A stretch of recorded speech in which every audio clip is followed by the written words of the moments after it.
Naam. Hujambo na karibu mpenzi mtazamaji wa STV Online Media mahala popote unapoendelea kutufuatilia ndani na nje ya nchi. Kwa mwaka huu 2026, STV imeanzisha programu maalum inayoitwa Nilichokiona. Programu hii imelenga kuleta habari hasa zinazokustajabisha, ikiwa ni lengo la kufikisha ujumbe mahususi kwa mamlaka husika ili ziweze kufuatilia na kudhibiti tatizo ambalo limeangaziwa na programu hii ya Nilichokiona.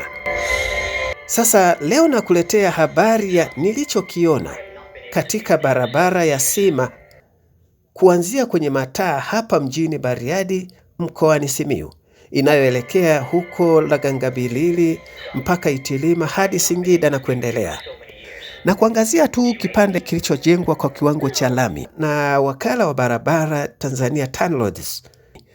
Uone we mwenyewe namna ambavyo barabara hii ilivyo, halafu weka ujumbe chini ya chaneli yako hapo ili mamlaka ziweze kushughulikia tatizo husika.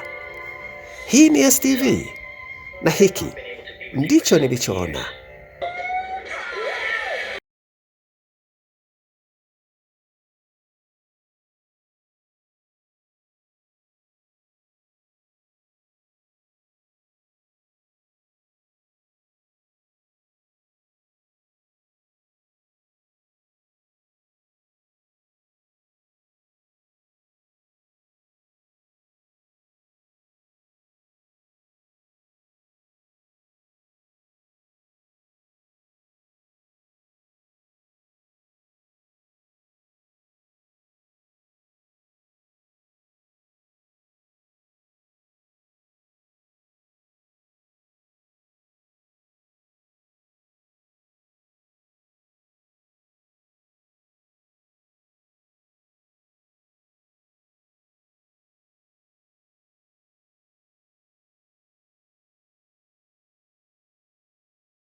Hii ni STV na hiki ndicho nilichoona.